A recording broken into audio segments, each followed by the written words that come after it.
नमस्कार, स्वागत है आपका सेहतनामा में। आपके साथ मैं हूं अंजलि सिंह। हमारे खास कार्यक्रम सेहतनामा में हम आपकी सेहत और उससे जुड़ी समस्याओं के बारे में बात करते हैं। आज हमारे साथ जुड़ रहे हैं शेल्बी अस्पताल इंदौर के कैंसर सर्जन डॉक्टर नयन गुप्ता, जो कैंसर रोग के बारे में आपको जानकारी देंगे। डॉक्टर साहब हमारे साथ जुड़ गए हैं। डॉक्टर नयन, बहुत स्वागत है आपका न्यूज 24 मध्य प्रदेश छत्तीसगढ़ पर। धन्यवाद अंजलि, मुझे ये मौका देने के लिए, और न्यूज़ 24 के सभी दर्शकों को मेरा धन्यवाद। जी डॉक्टर नयन, प्रोग्राम की शुरुआत करते हैं और मेरा पहला सवाल आपसे यही, चूंकि 4 फरवरी को वर्ल्ड कैंसर डे है, तो उसके बारे में हमारे दर्शकों को थोड़ा बताइए। 4 फरवरी जो कैंसर की मेन बॉडी है UICC, union for international cancer care, उन्होंने 2000 से 4 फरवरी को एक वर्ल्ड कैंसर डे के रूप में मनाने का फैसला लिया था। और इसकी हर साल को एक थीम बनाया जाता है, और इस साल का थीम है close the care gap. Close the care gap का मतलब ये है कि कोई भी इंसान, चाहे वो बड़ा हो या छोटा, अमीर हो या गरीब, मेल हो या फीमेल, वो कहीं भी भाग में रहता हो, यह कोशिश रहेगी UICC की हर किसी को कैंसर का उपचार मिले, हर किसी को कैंसर की अवेयरनेस के बारे में पता चले। जी। और इसी तरह वो हर ईयर बाय ईयर एक नई थीम के साथ आते हैं। जी डॉक्टर नयन, चूंकि हम ये भी देख रहे हैं कि कैंसर के जो पेशेंट हैं वो लगातार बढ़ते जा रहे हैं, क्या वाकई में ऐसा है कि अब कैंसर जो है लोगों को अपनी जद में ले रहा है?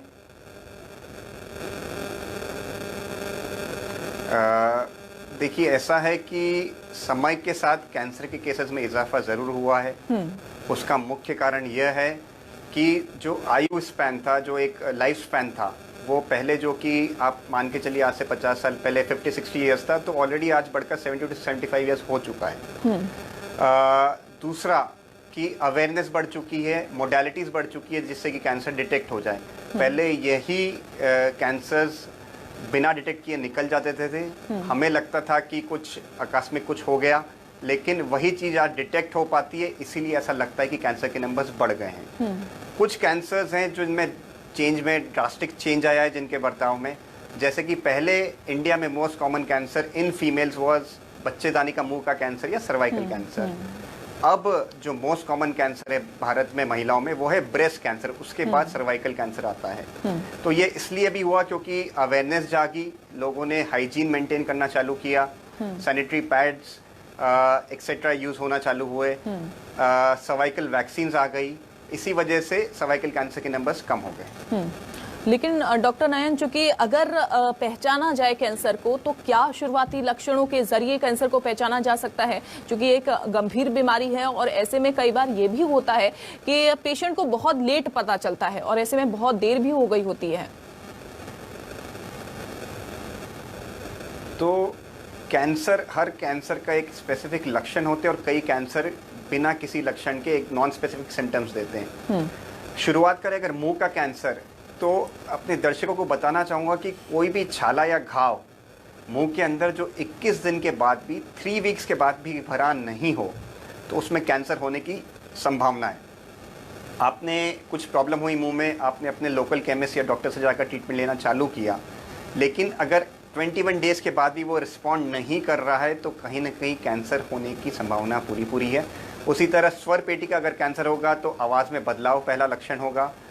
गले में गठान या खाने में अटकाव होना या तुरंत खाने के बाद उल्टी हो जाना, ये कहीं ना कहीं ईसोफेजियल कैंसर या स्टमक कैंसर की ओर इशारा करता है।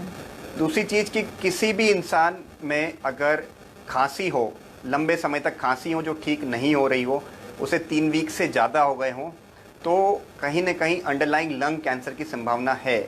उसी तरह बलगम में खून आना भी अपने आप में लंग कैंसर की तरफ इशारा करता है।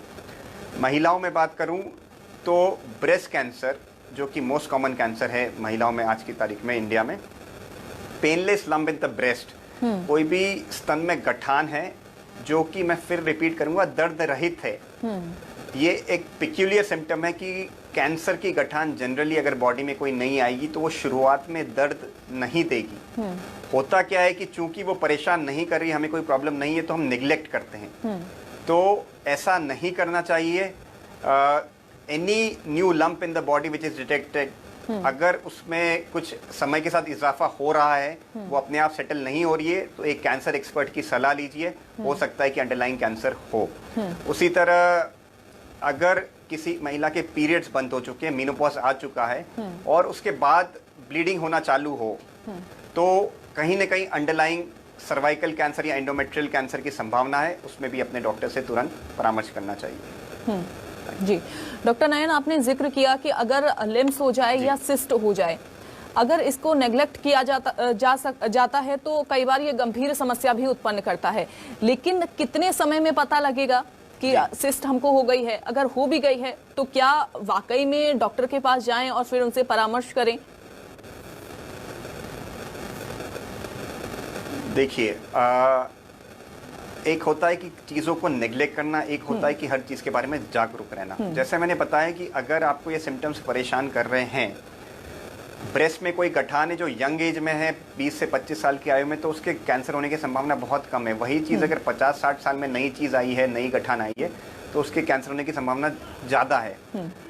जितनी जल्दी स्टेज में आप कैंसर का ट्रीटमेंट चालू करेंगे, उसका पकड़ में आएगा, कैंसर बॉडी में पकड़ में आएगा, जितनी जल्दी उसका ट्रीटमेंट चालू किया जाएगा, उतना अच्छा रिजल्ट और क्योर रेट होंगे। इसका मैं एक सिंपल सा उदाहरण है, चलिए, चूंकि breast cancer is the most common, stage 1 breast cancer की अगर मैं बात करूं, तो उनके ट्रीटमेंट में खाली सर्जरी का रोल होता है। Treatment gets over in less than a month, क्योंकि खाली सर्जरी लगी। एक मोटे तौर पर एक्सपेंडिचर की बात करूं तो 1 से 2 लाख रुपए का खर्चा हुआ, और उसके ठीक होने की संभावना इज मोर देन 90 to 95%। 100 लोगों में से 90-95 लोग पूरी तरह ठीक हो जाएंगे। वही चीज जब आप स्टेज 2 में आते हैं, तो सर्जरी के बाद कीमोथेरेपी लेना अनिवार्य है। जो कैंसर 1 महीने में ठीक होना था, वो 3 से 4 महीने लगेंगे। जो खर्चा 1 से 2 लाख होना था, वो 4 से 5 लाख पर जा सकता है। और cure rates go down from 90-95% to 80-85%। Stage 3 में कीमोथेरेपी, रेडिएशन, सर्जरी, तीनों पद्धतियों का इस्तेमाल किया जाएगा। ट्रीटमेंट पूरा 8 से 9 महीने चलेगा। खर्चा करीब 8 से 10 लाख तक जा सकता है, और ठीक होने की संभावना खाली 40 से 50% रह जाती है। और स्टेज 4 कैंसर की बात करूं, ब्रेस्ट कैंसर की, जो कि फैला हुआ कैंसर माना जाता है, उसमें ठीक होना असंभव होता है। हमारा खाली उद्देश्य यह रहता है कि जब तक पेशेंट को हम लंबी आयु दे सकें, और ट्रीटमेंट लाइफ लॉन्ग चलाना पड़ता है। तो इन अ नटशेल ये था कि कितना फर्क पड़ता है आपका समय से डॉक्टर के पास आना। जी, चूंकि सर्जरी का आपने जिक्र किया है डॉक्टर साहब, कितने प्रकार की सर्जरी होती हैं, टाइप्स क्या हैं सर्जरी के, उसके बारे में भी थोड़ा बताइए हमारे दर्शकों को। जी, मैं सच कैंसर ट्रीटमेंट के बारे में बताना चाहूँगा। कैंसर ट्रीटमेंट एक बहुत ही कॉम्प्लेक्स ट्रीटमेंट होता है, क्योंकि इसमें 3 मुख्य पद्धतियाँ इस्तेमाल होती हैं। एक हो गया कैंसर सर्जरी, दूसरा हुआ कीमोथेरेपी, और तीसरा हुआ रेडिएशन। सो फॉर एग्जाम्पल, अन्न नली का कैंसर है, ईसोफेगस कैंसर जिसे हम कहते हैं, या रेक्टम कैंसर है, लार्ज इंटेस्टाइन का कैंसर। तो इन दोनों में मेजॉरिटी ऑफ टाइम्स पहले कीमो रेडिएशन का इस्तेमाल किया जाता है। 6 हफ्ते तक या 5 हफ्ते तक मरीज को पहले सिकाई और कीमोथेरेपी के द्वारा ठीक किया जाता है। उसके 5 हफ्ते बाद सर्जरी की जाती है। ऑन द कॉन्ट्रेरी, अगर मैं मुंह के कैंसर्स की बात करूं तो direct surgery is the best option available. Early larynx cancer की बात करूं तो direct radiation is the best answer. तो it's a complex interplay between the 3 modalities of treatment: radiologist, radiotherapist, medical oncologist और सर्जिकल ऑन्कोलॉजिस्ट। ये तीनों मिलके किसी पेशेंट का ट्रीटमेंट निर्धारित करते हैं बेस्ड ऑन वो किस स्टेज पे है, उसकी बायोप्सी रिपोर्ट क्या है, उसके सिम्टम्स क्या हैं। तो कैंसर सर्जरी के बारे में अगर मैं बात करूं तो यह सर्जरी नॉर्मल सर्जरी से डिफरेंट 3 तरीके से होती है। नॉर्मल सर्जरी में हम केवल छाला या घाव निकालते हैं, बल्कि कैंसर सर्जरी में छाले या घाव के साथ 1 या 2 सेंटीमीटर का नॉर्मल हिस्सा भी निकाला जाता है शरीर का, जिसे कि हम साइंटिफिक लैंग्वेज में मार्जिन्स कहते हैं। दूसरी तरफ जहां जहां ये फैलने की संभावना होती है, ये गठान का जहां जहां फैलाव होता है, उससे भी निकाला जाता है प्राइमरी सर्जरी के साथ ही, जिसे हम साइंटिफिक लैंग्वेज में लिम्फ नोड डिसेक्शन कहते हैं। सो इट्स बेटर कि जो सर्जरी की जाए वो कैंसर एक्सपर्ट द्वारा की जाए, जो कि उस मार्जिन्स को भी समझे और लिम्फ नोड डिसेक्शन को भी अहमियत समझे। साथ ही इसको जो भी हमने निकाला है उसको वापस रिकंस्ट्रक्शन करा जाता है प्लास्टिक सर्जरी के द्वारा, जो कि एक ही बार में किया जाता है। एग्जाम्पल के तौर पर अगर ज़ुबान का कुछ हिस्सा निकाला है हमने, तो ऐसा नहीं है कि उस इंसान को बिना ज़ुबान के लाइफ लॉन्ग रहना पड़ेगा। हाथ या पैर से मांसपेशी और चमड़ी निकालकर वापस नई ज़ुबान बनाई जाती है, जिसका फंक्शन काफ़ी हद तक जो ओरिजिनल ज़ुबान तक उसके जैसा हो जाता है। 100% नहीं हो पाता, लेकिन it gets closer to what the patient was before. Radiation, जो कि सिकाई देशी भाषा में कहा जाता है, वह हाई एनर्जी एक्सरेज के द्वारा दी जाती है।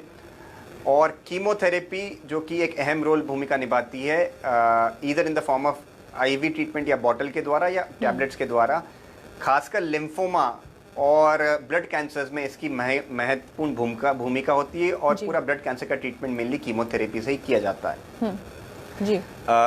एक और चीज़ कहना चाहूँगा कि काफ़ी सारी अफवाहें हैं समाज में या सोसाइटी में regarding chemotherapy and radiation.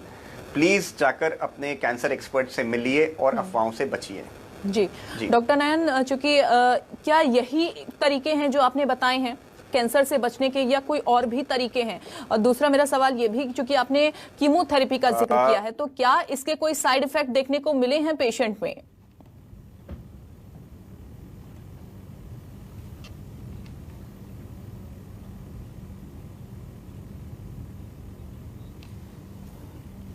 Detection is the best form of prevention from cancer. Cancer से बचना इतना आसान नहीं है, उससे जल्दी जरूर कैंसर शुरुआत में जरूर पता लगाया जा सकता है, उसका बचना या नहीं बचना आपके हाथ में नहीं है। जी। एग्जाम्पल के तौर पे कहूँ तो सरफेस बॉडी में हम कैंसर्स को दो रूप में डिवाइड कर सकते हैं, surface cancers and body cancers. ये कोई साइंटिफिक टर्म नहीं है, मैंने डिवाइस किया है इजी अंडरस्टैंडिंग के लिए। सरफेस कैंसर्स तो हो गया मुंह का कैंसर और महिलाओं में ब्रेस्ट कैंसर। और जी के अध्यक्षता में आज प्रदेश कांग्रेस कमेटी की बैठक हुई कार्यकारिणी की।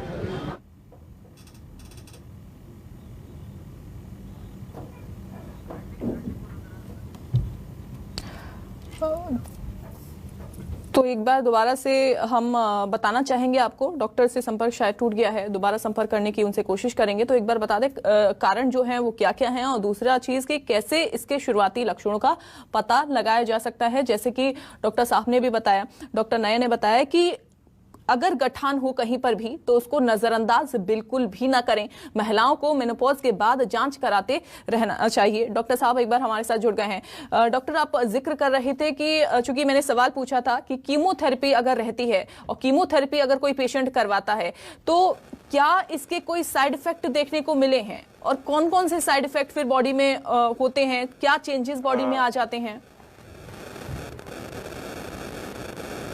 जी, कीमोथेरेपी से काफ़ी सारे साइड इफ़ेक्ट्स होते हैं जो कि इंडिविजुअल स्पेसिफिक होते हैं। ऐसा नहीं कि हर किसी में वो इफ़ेक्ट्स होंगे, उसकी ग्रेडिंग भी होती है साइंटिफिक टर्म्स में हमारी।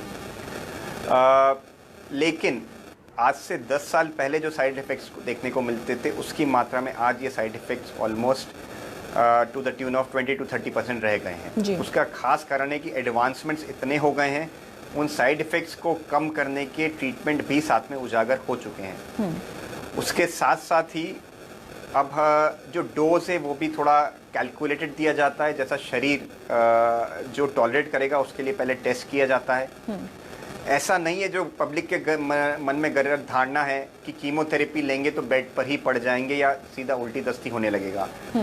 हम भी चाहते हैं कि हमारा मरीज जब हॉस्पिटल से निकले तो वो ठीक होकर निकले, उसकी लाइफ में कुछ इम्प्रूवमेंट हो, उसे परेशानी ना हो।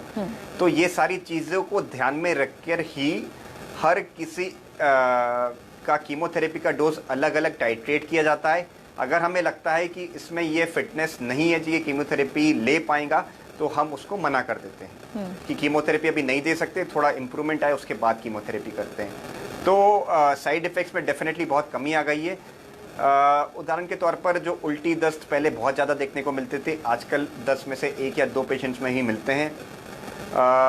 वाइट ब्लड सेल काउंट कम हो जाना, फीवर आना एक्सेट्रा, उनको भी टैकल करने की आजकल हमारे पास अच्छी चीज़ें आ गई हैं। तो इसके साइड इफ़ेक्ट्स ज़रूर होते ज़रूर है, मैं मना नहीं करता, लेकिन उनका रेशियो काफ़ी कम हो चुका है पहले के मुकाबले। जी डॉक्टर नयन, अगर किसी मरीज को सपोर्ट लगे और अगर उसको इलाज करवाना हो, कहाँ से इलाज मरीज करवा सकता है, कैसे बेस्ट हॉस्पिटल को चुने, ये भी मरीज के अंदर बड़ी अंदर चलता रहता है कि अब कौन सी हॉस्पिटल में उसको जाना है, कहाँ से बेहतर इलाज उसको मिल पाएगा? जैसा कि मैंने बताया था कि cancer treatment is a complex interplay between 3 disciplines. 3 अलग अलग डॉक्टर्स जो होते हैं वो क्वालिफाइड है कैंसर ट्रीटमेंट के लिए। एक हो गया सर्जिकल ऑन्कोलॉजिस्ट, जिसके highest available degree in India is MCH in surgical oncology. एक होगा रेडिएशन ऑन्कोलॉजिस्ट जो कि MD रेडिएशन ऑन्कोलॉजी होता है। एक हो गया DM मेडिकल ऑन्कोलॉजिस्ट जो अपने आप में कीमोथेरेपी में एक्सपर्ट होता है। ट्यूमर बोर्ड करके एक चीज़ होती है, ट्यूमर बोर्ड, जहाँ पे ये तीनों लोग मिलकर एक मरीज का डिसीजन लेते हैं या आपस में डिस्कस कर एक मरीज का डिसीजन लेते हैं कि इसका ट्रीटमेंट क्या बेस्ट रहेगा। तो बेहतर होगा कि एक ऐसे कैंसर सेंटर पर जाएं या ऐसे डॉक्टर्स से मिलें जो सब चीज़ों को ध्यान में रखें, उसका पेशेंट को एज अ होल उनकी रिपोर्ट्स और सिम्टम्स और एक्सेट्रा स्कैन कर जो गाइडलाइंस फॉलो करते हैं। Majority of the cancer centres में ऐसा ही होता है, वहाँ पर जाकर ट्रीटमेंट कराना चाहिए। और एक और चीज़ कहना चाहूँगा कि ज़रूरी नहीं कि आपने एक जगह दिखा दिया है, it is always better to take a second opinion. आप जहाँ भी ट्रीटमेंट ले रहे हैं आपको 100% फेथ के साथ ट्रीटमेंट चालू करना चाहिए, because cancer treatment is a long journey, एक बार में ख़त्म होने वाली चीज़ नहीं है। आप अपनी होमवर्क करें, 2-3 दिन लगाएं उसमें, उसके बाद जो भी आपको लगे ये सेंटर अच्छा है ट्रीटमेंट के लिए, वहाँ जाएं। लेकिन डॉक्टर साहब, ऐसा भी माना गया है कि बहुत सारे कैंसर पेशेंट जो होते हैं वो बड़े शहरों में मूव कर जाते हैं, बड़े शहरों में जाते हैं, दिल्ली चले गए या कहीं और जगह चले गए, एम्स से वो ट्रीटमेंट करवा रहे हैं। क्या वाकई में बड़े शहरों में जाकर ट्रीटमेंट करवाना सही रहेगा या सही रहता है उनके लिए ये ऑप्शन चुनना? देखिए, एक ऑब्वियस सी बात है, हर कोई इंसान चाहता है कि मैं अगले लेवल पर जाकर ट्रीटमेंट करूं। बिल्कुल। तो मेरा संदेश दर्शकों को यही रहेगा कि कोई सी भी जगह हो, आपको डॉक्टर की क्वालिफिकेशन, डॉक्टर के जो उनका ट्रीटमेंट करने का नज़रिया है, उनका रवैया है, वो देखकर डिसाइड करना चाहिए कि क्या ये डॉक्टर मेरे ट्रीटमेंट करने के लिए सही है या नहीं। कहीं भी चले जाएं, Delhi, Mumbai, America, Canada, Australia, उससे फ़र्क नहीं पड़ता। नो डाउट एक्सपेंसेस बढ़ जाते हैं, तो जिनके पास पैसा होता है they are bound to go to higher centre, इसलिए कि उन्हें लगता है कि वहाँ ट्रीटमेंट बेहतर होगा। लेकिन day in and day out हम देखते हैं कि काफ़ी पेशेंट्स नेग्लेक्ट भी हो जाते हैं उसी चक्कर में, क्योंकि वहाँ ध्यान नहीं दिया गया होगा या गलत जगह पहुँच गए होंगे। तो बेटर है कि आप खुद एक जजमेंट लें, जिस भी डॉक्टर से आप मिले हैं उसकी क्वालिफिकेशंस चेक करें, उसके बारे में बैकग्राउंड रिसर्च करें, उस हॉस्पिटल के बारे में थोड़ा सा होमवर्क करें कि यहाँ एक्चुअल में कैंसर ट्रीटमेंट किस लेवल पे होता है। और इवन आजकल टायर 2 एंड टायर 3 सिटीज़ में भी कैंसर सेंटर्स अच्छे खासे डेवलप हो गए हैं। Even the government's emphasis is on decentralisation of cancer care. वो नहीं चाहते कि एक सेंटर ऐसा बन जाए जहाँ पे 3-4 महीने की वेटिंग हो, क्योंकि उसमें स्टेज प्रोग्रेशन होता है कैंसर में। तो अगर कहीं बाहर जाकर आपको अगर वेट करना पड़ता हो 15 दिन, 1 महीना उस ट्रीटमेंट का, तो उससे बेहतर होगा कि आप अपने ही जगह पर रहकर जहाँ जल्दी से टाइमली सारी सुविधाएं मिल जाए वहाँ ट्रीटमेंट लेना चाहिए। लेकिन डॉक्टर साहब, ट्रीटमेंट के दौरान क्या सावधानियां बरती जा सकती हैं? कौन सी ऐसी चीज़ों को अवॉइड करना चाहिए जो कैंसर पेशेंट को की जा सकती हैं और वो उसकी बीमारी में फिर रुकावट ना पैदा करें?